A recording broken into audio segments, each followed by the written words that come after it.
박사과정생, 대학 강사, 범죄심리사, 피해평가 전문가, 유튜버, 게다가 주부인 베이쌤입니다. 과연 제가 이 많은 일들을 도대체 어떻게 다 할 수 있을까 궁금하다면 follow me. 저는 진짜 완전 프로 엔잡러입니다. 직업으로는 박사과정생으로 논문을 읽고 논문을 쓰기도 하고 우리 연구실에 있는 석사 선생님들을 지도하기도 하고요. 대학에서 심리학을 가르치고 경찰서에 가서 가해자와 피해자를 만나서 면담을 한 이후에 보고서를 쓰고 대본을 쓰고 영상을 찍고 편집을 해서 여러분들께 영상을 업로드해드리는 유튜버이기도 합니다. 그리고 결혼을 했고요. 남편이 직장이 있기 때문에 집안일을 해야 하는 주부이기도 합니다. 플러스 번아웃 방지를 위해서 제가 일주일에 2-3번 정도 스쿼시를 치러 갑니다. 그리고 그림 그리기는 안 한 지가 꽤 됐네요. 아주 미친 일과죠? 하지만 저는 꽤 잘 해내고 있는 것 같습니다. 제 주변인들이 이러한 음모론을 피기는 합니다. 벨쌤은 잠을 자지 않을 것이다. 아닙니다. 저는 잠이 굉장히 중요한 타입이에요. 그래서 하루에 8에서 9시간 정도, 남들보다는 조금 더 많이 잡니다. 그래서 오늘 제가 프리랜서의 시간 관리 비법에 대해서 한번 이야기를 나눠보려고 해요. 저의 예시 전에 스티븐 거비 박사를 한번 만나보죠. 이 스티븐 거비 박사는 성공하는 사람의 7가지 습관이라는 책에서 일을 4가지 유형으로 분류를 했습니다. 아마 아시는 분들도 있을 거예요. 첫 번째는 중요하고 급한 일, 두 번째는 덜 중요하고 급한 일, 세 번째는 중요하고 덜 급한 일, 네 번째는 덜 중요하고 덜 급한 일. 이런 우선순위로 나뉘게 됩니다. 이렇게 이야기하니까 뭔가 확 와닿지가 않죠? 그럼 제 생활의 예로 한번 들어볼게요. 첫 번째, 중요하고 급한 일의 경우에는 유튜브 영상 편집 및 업로드. 왜냐면 제가 약속을 한 시간이 있기 때문에 그 시간에 촉박할 경우에 이게 바로 중요하고 급한 일에 해당하게 됩니다. 되도록이면 중요하되 급하지 않은 일로 넣으려고 하는데요. 지금까지는 대체로 중요하고 덜 급한 일이었지만 몇 번 조금 시간이 촉박할 때가 있었어요. 그래서 일단은 중요하고 급한 일에 넣었습니다. 그리고 경찰에서 전화가 오면 면담을 하고 보고서를 써서 넘겨줘야 하는 일이 있습니다. 그 일, 그리고 연구 미팅. 제 연구 미팅은 일주일에 1번 정도 이루어지는데요. 논문을 읽고 리뷰를 하고 그거에 대해서 토론을 하고 지금은 방학이라서 연구 방법론에 대한 스터디도 함께 하고 있습니다. 빡세죠? 두 번째, 덜 중요하고 급한 일. 재활용 쓰레기 버리기. 주부라는 게 확 티나죠? 재활용 쓰레기는 일주일에 1번밖에 못 버리기 때문에 급합니다. 근데 중요하진 않아요. 근데 여름엔 진짜 중요해. 벌레가 생길까봐. 오케이. 일단 세 번째, 중요하고 덜 급한 일. 요게 조금 많거든요. 운동, 번아웃 및 체력 유지를 위해서, 그리고 졸업 논문을 위해서 논문을 읽고 정리하는 일, 그리고 유튜브 대본 쓰기. 제가 대본을 좀 촉박하게 쓰지 않는 편이에요. 미리미리 써두고, 그리고 영상도 되도록이면 미리 촬영을 해놓는 편인데 그 일이 바로 중요하지만 덜 급한 일에 해당하게 됩니다. 왜냐면 듀데이에서 조금 멀게 미리미리 해놓는 편이니까요. 네 번째는 덜 중요하고 덜 급한 일이에요. 요거는 집안일, 그리고 책 읽기입니다. 책 읽기는 저에게 급한 일은 아니에요. 그리고 중요한 책도 있지만 엄청 그러니까 다른 일들에 비해서는 조금 중요성이 떨어지는 책들도 많이 읽습니다. 그런 책 읽기가 여기에 속하게 돼요. 사실은 스티븐 거비 박사는 엔잡러를 기준으로 이 이론을 발표한 건 아닌 것 같아요.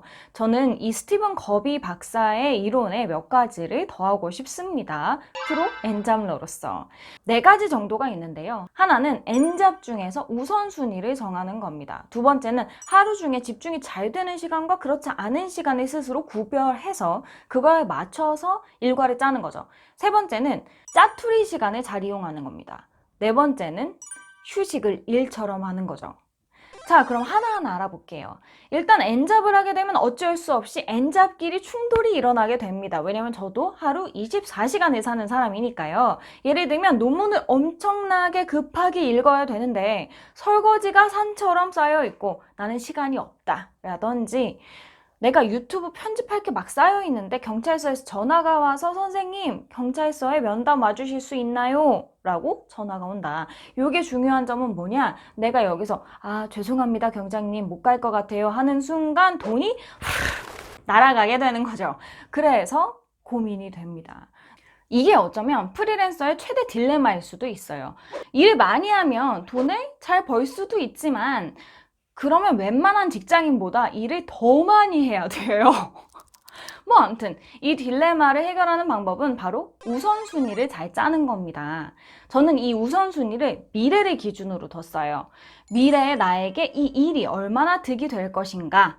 그리고 두 번째는 돈을 주느냐 마느냐. 돈 주는 일은 빨리빨리 해야 돼. 이슬만 먹고 살 수는 없으니까.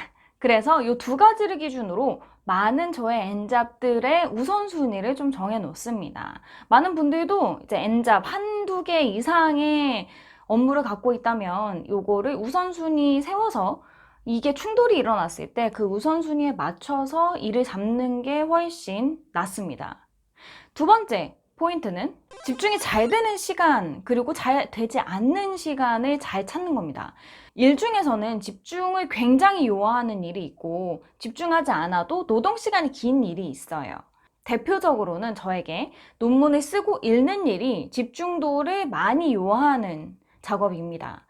반대로 영상 편집을 하는 일은 사실 집중력은 그렇게 중요하지 않아요. 오히려 노동 시간이 길죠. 저는 오전에 에너지가 좀 낮고 밤으로 갈수록 에너지가 좀 쭉 올라가는 유형입니다. 그래서 논문을 읽고 쓰는 일은 주로 저녁 시간에 많이 하는 편이에요. 아니면은 오후에 하던지요. 그리고 집안일은 시간이 나면 그냥 합니다. 그래서 논문을 읽고 쓰는 일은 주로 저녁 때 하고요. 뭐 오전이나 오후 그냥 시간이 날 때 그때 영상 편집을 해요. 그리고 집안일은 그냥 시간이 나면 합니다. 재활용 쓰레기 같은 경우에는 날짜를 맞춰서 버려야 되니까 어쩔 수 없지만 다른 일들은 그냥 틈이 날 때 해요. 조금 쌓여 있더라도 그 일은 아무래도 제 우선순위 밖에 있다 보니까 조금 집안일에 대해서는 좀 게으른 편인 것 같습니다. 스스로를 생각하기에요. 이건 사람마다 다 달라서 자기를 잘 이해해야 우선순위와 그 시간을 잘 매치시킬 수 있어요. 근데 중요한 건 남의 기준에 맞추지 마세요. 왜 얼리버드 돼야 된다, 미라클 모닝이다, 그래서 새벽 5시에 일어나가지고 일과를 시작하도록 이렇게 그렇잖아. 새벽형 인간. 내가 듣기 제일 싫어하는 말이에요. 새벽에 일어나 봤죠? 아침 시간 되게 길어본 적 있어. 근데 그 다음날이 아주 저는 아침형 인간이 아니에요. 저는 저에 대해 잘 압니다. 그래서 아침형 인간이 아닌데 굳이 아침형 인간이 트렌드라고 해서 아침형 인간 따라갈 필요는 없어. 그러니까 남의 기준에 맞추려면 솔직히 프리랜서 왜 합니까? 그렇잖아요. 자, 세 번째 포인트는 바로 짜투리 시간을 잘 이용하는 거예요. 아주 짧은 시간을 할애해서 해야 하는 일들이 저는 굉장히 많습니다. 유튜브에 대댓 달기. 저 유튜브 댓글에 대댓 일일이 대부분 다 답니다. 그리고 책 읽기, 주식 확인하기, 그리고 새로운 영상에 대해서 피드 올리기, 뭐 이런 일들이 있어요. 요거는 대부분 제가 이동할 때 합니다. 버스 안에서요. 저는 그래서 운전을 안 해요. 면허는 있지만 하지 않습니다. 그래서 운전 잘 하지도 못해요. 이렇게 하면 이 일을 위해서 따로 시간을 내서 할 필요가 없어요. 따로 이걸 하기 위해서 시간을 내려고 하면 또 다른 일들이 좀 밀리거든요. 중요한 일도 아닌데, 그리고 시간도 오래 걸리지 않는데, 이게 또 각 잡고 하려고 그러면 시간이 많이 들어요. 근데 왜 나 이 얘기하는데 이렇게 콧등이 좀 쉬지? 아무튼 프리랜서는 버스에서도 바쁘다. 마지막 포인트는 휴식입니다. 의외죠. 프리랜서는 근무 시간이 없다는 장점과 동시에 퇴근도 없다는 단점이 있습니다. 쉬는 날도 따로 없어요. 눈물 났다. 그래서 나도 모르게 오버페이스를 하게 돼요. 저는 사실 좀 휴식을 안 취하는 불도저 스타일입니다. 다행스럽게도 저의 휴식은 남편이 좀 담당해주고 있는 것 같아요. 제 남편은 직장에 다녀서 쉬는 날이 명확해요. 그렇다 보니까 쉬는 날에는 저와 함께 여기저기 여행을 다니기를 원합니다. 솔직히 일이 막 쌓여있을 때는 이렇게 여행을 가자고 하는 남편이 좀 밉고 짜증나기도 했어요. 그래서 제가 요구해서 몇 번 안 쉬어봤거든요. 그러니까 번아웃이 와. 근데 번아웃이 오면 하루 쉬는 걸로 안 끝나. 진짜 길게는 거의 한 달 동안 어거지로 해야 하는 일만 하는 경우도 있어요. 그러니까 로스가 너무 큰 거지. 그래서 지금은 그냥 남편의 제안에 감사하고 잘 따라다니는 편입니다. 만약에 혼자 사는 프리랜서라면 자신의 휴식을 챙기기가 좀 어려워요. 하지만 일주일에 하루는 적어도 완전하게 휴식을 취하는 게 중요합니다. 우리 단거리 선수 아니잖아요. 마라톤 뛰고 있잖아요. 이렇게 자신의 하루 패턴과 일주일 패턴, 그리고 이러한 것들을 이해해서 스케줄을 짜는 것, 짜투리 시간 이용하기, 휴식을 잘 취하기, 이러한 방법들을 사용해서 고루 일을 분배하게 되면 프리랜서로 살아남을 수 있습니다. 성공할 수 있다고는 안 했다. 일단 살아남아야 성공도 할 거 아닙니까? 자, 오늘은 프로 엔잡러의 시간관리 비법에 대해서 한번 알아봤어요. 제가 남들보다는 이 N수가 조금 많은 편이기는 합니다. 욕심이 많다 보니까, 그리고 하고 싶은 일도 많다 보니까 어쩌다 보니 직업을 많이 갖게 됐어요. 이러한 상황을 잘 이해해주고 있는 제 남편에게도 너무 고맙고 네, 뭐 언젠간 이렇게 버린 일들이 저에게 좋은 부메랑이 되어 돌아올 거라고 저는 생각하고 시간을 드리고 있습니다. 세상의 모든 엔잡러 분들 파이팅! 자, 이 영상 도움됐다면 구독과 좋아요, 알림 설정, 멤버십 모두 다 저에게 큰 응원이 됩니다. 우리 다음 영상에서 만나요.